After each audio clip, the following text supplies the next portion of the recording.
ನಮ್ಮ ಕಾಲದಲ್ಲಿ ಇವೆಲ್ಲ ಇಲ್ಲ. ಯಾರ ಸತ್ತರೆ ಸಾಕು ಟೆಲಿಗ್ರಾಮ್ ಅಂತ ಕಳಿಸೋರು.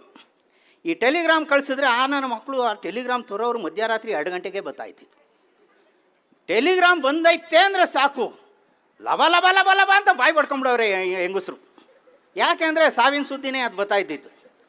ಇಷ್ಟೇ ಇರ್ತಿದ್ದಿತ್ತು, ಸ್ಟಾರ್ಟ್ ಇಮಿಡಿಯೇಟ್ಲಿ. ಇವಾಗ ಹಂಗಲ್ಲ. ಊರಲ್ಲಿ ಯಾರೋ ಸತ್ತವ್ರೆ ಅಂದರೆ 2 ದಿನ ಮುಂಚೆನೇ ಫೋನ್ ಮಾಡ್ತಾರೆ, ಇನ್ನು 2 ದಿನ ಬದುಕ್ಬೋದು, ಬಂದ್ಬಿಡಿ ಈಗಲೇ ಅಂತ. ಹಂಗೆ ಆಗ್ಬಿಡೈತೆ ಈ ಮೊಬೈಲು.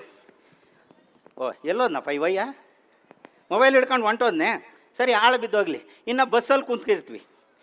ನಮ್ಮ ಕಾಲದಲ್ಲಿ ಹೆಂಗಿತ್ತು ಗೊತ್ತಾ, ಬಸ್ಸಲ್ಲಿ ಕುಂತ್ಕೊಂಡ್ರೆ 3-4 ಸೀಟ್ ಮುಂದೆ ಇದ್ದರೆ ಮುಂದಿನ ಸ್ಟಾಪ್ ಇಳಿಬೇಕು ಅಂದರೆ ಲೇ ಇವಳೆ, ಊರಿಗೆ ಕೇಳಂಗೆ, ಲೇ ಇವಳೆ ಮುಂದಿನ ಸ್ಟಾಪ್ ಇಳಿಬೇಕಣೆ, ಕಳ್ರಿ ಬರ್ತೀನಿ. ಈಗ ಹಂಗಲ್ಲ, 2 ಸೀಟಲ್ಲ, ಮುಂದಿನ ಸೀಟಲ್ಲಿ ಕೂತಿದ್ರು ಅಲ್ಲೇ ಫೋನ್ ಮಾಡ್ತಾರೆ, ನೆಕ್ಸ್ಟ್ ಸ್ಟಾಪ್ ಇಳಿಬೇಕಣಿ, ಕಣ್ರಿ, ಯಾರಿಗೂ ಕೇಳಲ್ಲ. ಈ ಮೊಬೈಲಿಂದು ಅವಳಿ ಭಾರಿ ಜಾಸ್ತಿ ಆಗ್ಬಿಡೋದೆ. ಅದಿರಲಿ, ಈ ಊರಿಗೆ ಹೋಗ್ಬೇಕು ಅಂತ ಅಂದರೆ ಬಸ್ ಹತ್ತಿಸ್ಬಿಟ್ಟು ಹೋಗಿದ ತಕ್ಷಣ ಕಾಜ್ಗ ಬರೀರಿ ಅಂತ ಅನ್ನೋರು. ಇವಾಗ ಹಂಗಲ್ಲ, ಅವ್ನು ಬಸ್ ಹತ್ತಿದ್ರೆ 5 ನಿಮಿಷಕ್ಕೆ ಫೋನ್, ಎಲ್ಲಿದೆಯಾ ಈಗ ಅಂತ. ತುಮಕೂರು ಬಿಟ್ಟಿದ್ದೀನಿ, ಇನ್ನು 5 ನಿಮಿಷಕ್ಕೆ ಎಲ್ಲಿದೆಯಾ, ಇಲ್ಲೇ ಚಿಕ್ಕಮಗಳೂರ ಬಂದಿದ್ದೀನಿ, ಇನ್ನು 5 ನಿಮಿಷಕ್ಕೆ ಪೀಣ್ಯ, ಇನ್ನು 5 ನಿಮಿಷಕ್ಕೆ ಯಶವಂತಪುರ. ಬರೀ 5 ನಿಮಿಷಕ್ಕೂ ಫೋನ್ ಹೊಡಿತಾರೆ ಅಲ್ವರಾ. ಈ ಮೊಬೈಲ್ನ ಇವ್ರು ಬಿಡಂಗೆ ಕಾಣಲ್ಲ. ಹೆಂಗೆ ಹಾಳಾಗೋಗ್ಬಿಟ್ಟವ್ರೆ ಅಂತ ಅಂದರೆ, ಹೆಂಡ್ತಿ ಏನಾರ ಫೋನ್ ಮಾಡಿದ್ರೆ ತಕ್ಕತ್ತಾರೆ. ಅಲ್ಲ ಆಯಿತು ತತ್ತೀನಿ ತಗೊಂಡೋಗಿ, ತತ್ತೀನಿ ಇಡು, ನಾನು ಈಗ ಫುಲ್ ಬ್ಯುಸಿ ಇದ್ದೀನಿ, ಆಗಲ್ಲ, ಈಗ ಇಡು ಮಾಡ್ಕೊ.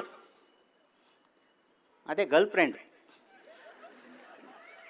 ಫೋನ್ ಬರ್ತಿದ್ದಂಗೆ ರಿಸೀವ್ ಮಾಡೋಕ್ಕೆ ಮುಂಚೆನೇ ಅಲ್ಲಲ್ಲ ನೋಡ್ಬೇಕು ಅವ್ರು ನುಲಿಯೋದನ್ನು. ಹಲೋ, ಏನು ಸಮಾಚಾರ? ಹಾಂ, ಆಮೇಲೆ ಊಟ ಅಂತ? ಅದೇ ನೋಡು, ಊಟ ಮಾಡ್ದ? ಹೇಳಿದ್ರು ನಾನು ಹೊರಗಡೆ ಹೋಟ್ಲಿಗೆ ಕರ್ಕೊಂಡು ಹೋಗ್ತಿರ್ಲಿಲ್ವಾ? ಬಿಡು, ಅಯ್ಯೋ ಯಾಕೆ ತಲೆ ಕೆಡಿಸ್ಕೊತೀಯ. ಸಾಯಂಕಾಲ ಕಾಫಿಗೆ ಹೋಗೋಣ. ಎಲ್ಲಿ? ಶಿವಪ್ರಸಾದ್ ಹೋಟ್ಲೆಲ್ಲ ಬೇಡ, ನಾನು ಒಳ್ಳೆ ಹೋಟ್ಲು ಕರ್ಕೊಂಡು ಹೋಗ್ತೀನಿ, MTRಗೆ ಹೋಗೋಣ. ಏನು ನೀನು ಅಂದ್ರೆ ಆಯಿತು. ಡೊಮಿನೋಸ್ಗೆ ಹೋಗೋಣ, ಬೇಡವಾ? ಸರಿ ಬಿಡು, ಇನ್ನು ಬೇರೆ ಯಾವ್ದಾರು ಒಳ್ಳೆ ಹೋಟ್ಲು ನೀನೇ ಹೇಳು, ಅಲ್ಲಿಗೆ ಹೋಗೋಣ. ಅಲ್ಲ ಅಯ್ಯೋ,